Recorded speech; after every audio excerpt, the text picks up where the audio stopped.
Hi అండి, welcome to Jhansi అభిరుచులు. నేను మీ ఝాన్సీ. ఈరోజు వీడియోలో అడవి మామిడికాయలతో ఊరగాయ ఎలా పెట్టాలన్నది ఈ వీడియోలో చూపిస్తాను. ఈ మామిడికాయలతో ఊరగాయ పెట్టుకుంటారు, అలాగే వరుగులు చేసుకుంటారు, మామిడికాయ చట్నీ కూడా తయారు చేసుకుంటారు. మామిడికాయ చట్నీ కూడా ముట్టెలతోనే అలాగే రుబ్బి చేసుకుంటారు. చాలా టేస్టీగా ఉంటుంది. అది కూడా వీడియో పెట్టాను నా ఛానల్లో. చూడనట్లయితే తప్పకుండా వాచ్ చేయండి, చాలా టేస్టీగా ఉంటుంది. ఇప్పుడు ఈ మామిడికాయలతో ఊరగాయ ఎలా పెట్టాలన్నది ఈ వీడియోలో చూపిస్తాను. అందుకోసం ఈ మామిడికాయలని నేను ఇలా వాటర్లోనికి వేసుకున్నాను. పోసుకొచ్చుకున్న ఈ మామిడికాయలన్నింటినీ వాటర్లోకి వేసుకొని ఈ మొదలు కట్ చేసేసుకొని క్లాత్తో తుడిచి ఆరబెట్టుకోవాలి. అడవి మామిడికాయలు రెండు రకాలు ఉంటాయి. ఇలా పొడవుగా ఉన్న కాయలు ఉంటాయి, ఇలా గుండ్రంగా చిన్నగా ఉన్న కాయలు కూడా ఉంటాయి. రెండిటికి కూడా టేస్ట్ ఒకలాగానే ఉంటుంది, చాలా బాగుంటుంది. ముట్టెలతో తయారు చేసుకుంటే ఊరగాయ చాలా బాగుంటుంది. ఇందులో నార ఎక్కువగా ఉంటుంది కాబట్టి అంత రుచిగా ఉంటుంది. ముందుగా వీటిని వాటర్లోనికి వేసుకొని వీటికి పై వైపున ఉన్న మొదలును కట్ చేసుకోవాలి.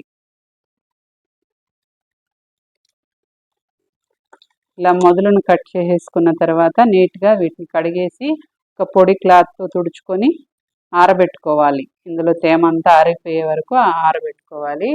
అలాగే ఈ అడవి మామిడికాయలు పచ్చికాయలతోనే కాదు, మాగిన కాయలతో కూడా ఊరగాయ పెట్టుకుంటారు. రసం తీసి రసాన్ని ఊరగాయ పెట్టుకుంటారు. అది కూడా చాలా బాగుంటుంది. మాగిన కాయలు దొరికితే అది కూడా చూపిస్తాను.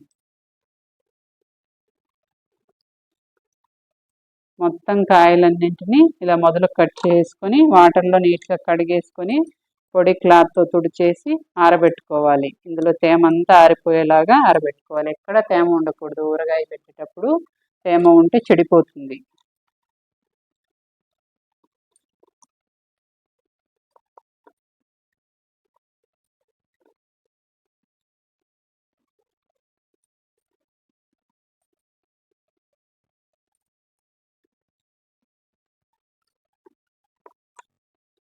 మామిడికాయలన్నింటినీ నీట్గా క్లీన్ చేసుకొని ఇలా మొదలు కట్ చేసుకున్న తర్వాత ఇందులోని తేమ అంతా ఆరిపోయిన తర్వాత వీటిని చిన్న చిన్న ముక్కలుగా కట్ చేసుకోవాలి.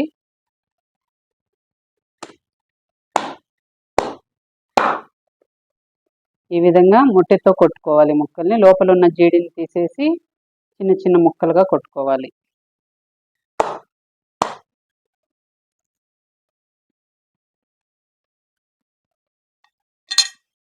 లోపల ఉన్న ఈ జీడిని అంతా తీసేయాలి.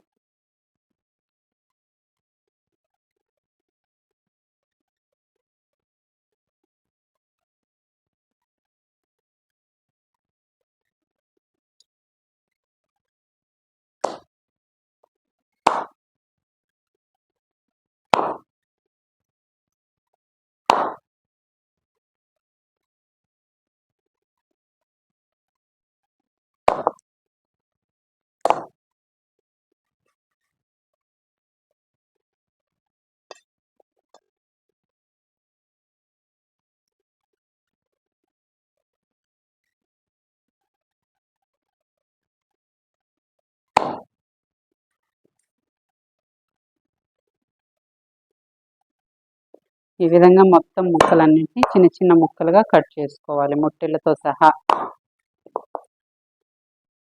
తర్వాత ఊరగాయ తయారు చేసుకోవడం కోసం ఒక కప్పుతో ఆవాలను తీసుకున్నాను. వీటిని ఎండలో ఎండబెట్టుకోవాలి ఆవాల్ని. అలాగే ఒక 2 టేబుల్ స్పూన్స్ జీలకర్ర వేస్తున్నాను. జీలకర్ర కాస్త ఎక్కువగానే వేసుకోవచ్చు, కానీ నా దగ్గర కొంచెమే ఉందని కొద్దిగానే వేసాను. ఉంటే ఇంకా కొంచెం ఎక్కువ వేసుకోవచ్చు. అలాగే ఒక 2 టేబుల్ స్పూన్స్ మెంతులు వేసుకొని వీటిని ఎండలో ఎండబెట్టుకోవాలి. తర్వాత వీటిని మిక్సీ జార్లో వేసుకొని గ్రైండ్ చేసుకోవాలి. ఈ మసాలాలోకి ఆవాలు ఎక్కువగా వేసుకొని మెంతులు తగ్గించుకుంటే టేస్ట్ బాగుంటుంది. అంతేకాకుండా అడవి మామిడికాయలకి పీచు పదార్థం ఎక్కువగా ఉంటుంది, పుల్లగా ఉంటుంది కాయ. అందుకోసమని ఇందులో మసాలా ఎక్కువ వేసుకుంటే టేస్ట్ బాగుంటుంది, పులుపు తగ్గుతుంది. అందుకోసం నేను ఆవాలు ఎక్కువగా వేసుకున్నాను, మెంతులను తగ్గించి వేసుకున్నాను. వీటిని ఎండబెట్టుకొని మిక్సీ జార్లో వేసుకొని గ్రైండ్ చేసుకుంటాను. తర్వాత మనం కట్ చేసి పెట్టుకున్న ఈ మామిడికాయ ముక్కల్ని ఏదైనా ఒక కొలతతో కొలుచుకోవాలి. గిన్నె కానీ గ్లాస్ అలాంటి వాటిలతో నేను ఇక్కడ ఒక గ్లాస్తో కొలుచుకుంటున్నాను ఉప్పు కారం వేసుకోవడం కోసం. ఒక గ్లాస్లోకి ఈ మామిడికాయ ఉప్పులను వేసుకొని ఇవి ఎన్ని వస్తాయో దాన్ని బట్టి ఉప్పు కారం వేసుకుంటాను.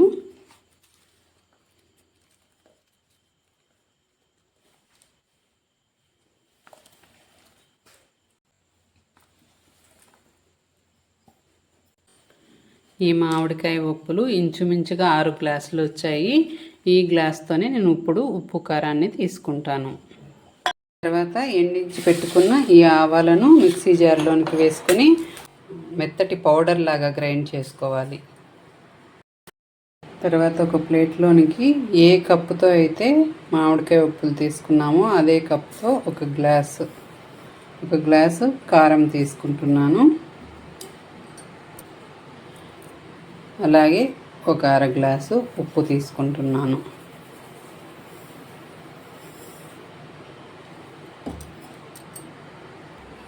తర్వాత తిరగవాత కోసం 1.5 లీటర్ని ఆయిల్ని ఇలా పెనంలోనికి వేసుకొని హీట్ చేసుకోవాలి. తిరగవాత కోసం ఆవాలు, వెల్లుల్లి ఒక 4 గడ్డలు పొట్టు తీసుకున్నాను. అలాగే ఎండుమిరపకాయలు. ఆయిల్ బాగా హీట్ అయిన తర్వాత ఇందులోనికి ఆవాలను వేసుకోవాలి. ఆవాలు కాస్త చిట్టుపట్లాడిన తర్వాత ఇందులోనికి ఎండుమిర్చి, అలాగే పొట్టు తీసి పెట్టుకున్న వెల్లుల్లి రెప్పలను వేసుకొని గోల్డెన్ కలర్ వచ్చేలాగా వేయించుకోవాలి.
మసాలా అంతా ఈ విధంగా బాగా చల్లారిపోయిన తర్వాత ఇందులోనికి మనం కట్ చేసి పెట్టుకుని మామిడికాయ ముక్కలను వేసుకొని కలుపుకోవాలి.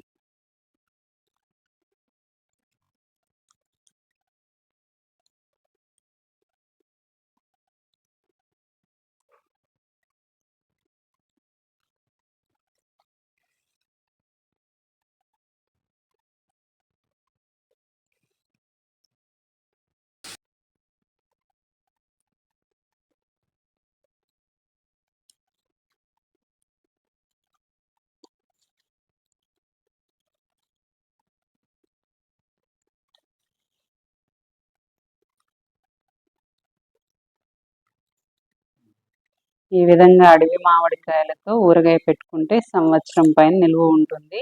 చాలా టేస్టీగా ఉంటుంది. ముట్టె నార అంతా ఉంటుంది కాబట్టి చాలా చాలా బాగుంటుంది ఈ ఊరగాయ.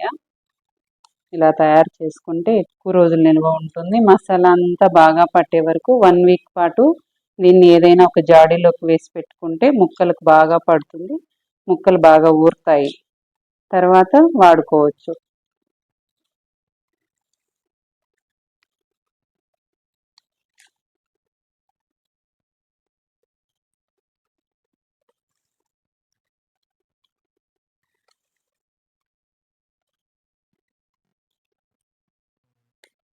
ఈ విధంగా మామిడికాయ ముక్కలన్నింటినీ మసాలాకి వేసుకొని కలుపుకొని పెట్టుకోవాలి. ఇలా తయారు చేసుకున్న ఊరగాయను జాడీలోకి వేసుకుంటే ఎక్కువ రోజులు నిల్వ ఉంటుంది. నేను ఈ సంవత్సరం మా తోటలో ఉన్న రకరకాల మామిడికాయలతో ఊరగాయను ట్రై చేశాను. ఏ కాయలైతే ఊరగాయకు బాగా రుచిగా ఉంటుందన్నది కొద్దిగా పెట్టి చూశాను. నెక్స్ట్ ఇయర్కి ఇలా మామిడికాయలతో ఊరగాయని తయారు చేసి సేల్ చేయాలని అనుకుంటున్నాను. అందుకోసమని శాంపుల్ కోసం కొద్ది కొద్దిగా ఒక్కొక్క వెరైటీని పెట్టి చూస్తున్నాను. వీలైతే నెక్స్ట్ ఇయర్కి ఇలా పికిల్స్ని తయారు చేసి సేల్ చేస్తాను. సేల్ చేసేటట్లయితే ముందుగా ఇన్ఫామ్ చేస్తాను. నా వీడియోస్ నచ్చినట్లయితే ప్లీజ్ లైక్ చేయండి, షేర్ చేయండి, సబ్స్క్రైబ్ చేసుకోండి. అలాగే మీ ఫ్రెండ్స్ అండ్ ఫ్యామిలీ మెంబర్స్కి కూడా వీడియోని షేర్ చేయండి. Thanks for watching.